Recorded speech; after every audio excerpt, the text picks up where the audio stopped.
పంట మార్పిడి అంటే ప్రస్తుతం పంట మార్పిడి ఆవశ్యకత చాలా ఉంది. ఎందుకు అనంటే ఒకటే పంట ఒక రైతు ఒక పంట పండించినాడంటే అదే పంటని తరతరాలుగా అదే పండించడం జరుగుతుంది. ఆ పొలాల్లో అదే పండించడం జరుగుతుంది.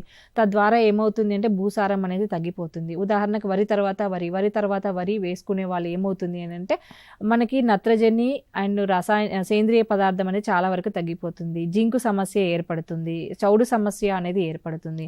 అదే కనుక వరి తర్వాత మెట్ట పంటలు అయినా మినుము, మొక్కజొన్న, పత్తి, పొద్దుతిరుగుడు, ఇలాంటివి కుసుమలు, ఆవాలు, ఇవన్నీ కనుక వేసుకున్నాం అనుకోండి పంట మార్పిడి అనేది జరుగుతుంది. పంట మార్పిడిలో మొదటిగా మనకి ఏది వస్తుందంటే పంట మార్పిడి వల్ల ఒక పంటలో వచ్చే తెగుళ్ళు రెండో పంటకి రాకుండా ఉపయోగపడుతుంది. పురుగులు కూడా మనకి ఈ పంటలో వచ్చిన పురుగులు వచ్చే పంటలో ఉండదు. ఈ పంటలో ఉండే గడ్డి తెగులు గడ్డి జాతి గడ్డి ఉంటుంది కదా, నెక్స్ట్ వచ్చే పంటకి వేరుగా ఉంటుంది. కొన్ని కలుపు మొక్కలు ఉంటున్నాయి కానీ చాలా వరకు తగ్గిపోతాయి అన్నమాట.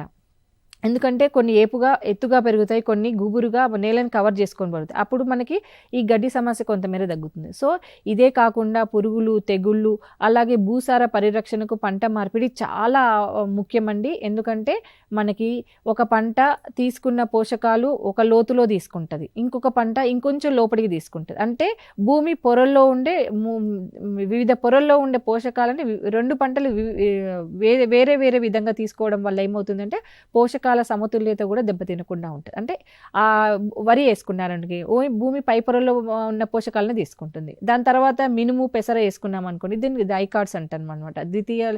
ద్విలింగ అంటారు, ద్విబీజ అంటే డైకాట్ ప్లాంట్ అనమాట. డైకాట్ ప్లాంట్ అంటే దాని యొక్క వేరు వ్యవస్థ అనేది కొంచెం లోపలికి వెళ్తుంది అనమాట.